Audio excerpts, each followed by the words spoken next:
বলেছেন, কোন বান্দা যখন মৃত্যুবরণ করবেন, কোন বান্দে যখন মৃত্যুবরণ করবেন, কোন মহিলা এবং ছেলে যখন মনুষ্য হয়ে যাবেন, তার জবানে যদি শেষ বাক্যটা হয়, সেই বাক্যের কথা আল্লাহ রাসূল আবু দাউদের 3116 নম্বর হাদিস বর্ণনা করেছেন।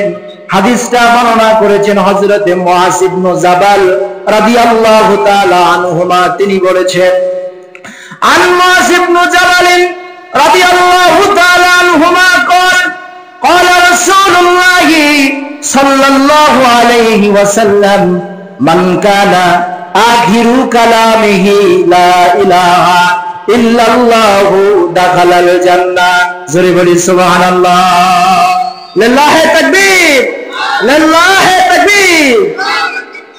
প্রিয় ভাইরা আমার, আমাদের মা বাবা যখন মৃত্যু শয্যায় হয়ে যায়, সন্তান হিসেবে আমরা কান্না করি। কথা বলেন ঠিক কিনা?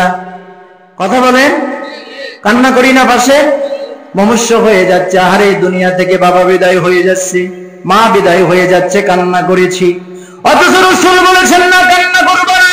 তোমার মা যখন মৃত্যু শয্যায় হয়ে যাবে, বাবা যখন মৃত্যু শয্যায় হয়ে যাবে, দাদা দাদি নানা নানি শ্বশুর শাশুড়ি আত্মীয় স্বজন পাড়া প্রতিবেশী বন্ধু বান্ধব যখন মৃত্যু শয্যায় দেখবা, তখন তার পাশে কান্নাকাটি করতে পারবা না। তার কাছে তোমরা তালকিন দিবা লা ইলাহা ইল্লাল্লাহ।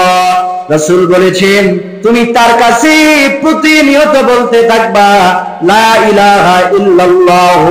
একবার যদি তার জবান থেকে এই কথাটা উচ্চারণ হয়, রাসূল বলেছেন, আমি কথা দিলাম দাখালাল জান্নাহ, ওই ব্যক্তি হলো আল্লাহর জান্নাতি।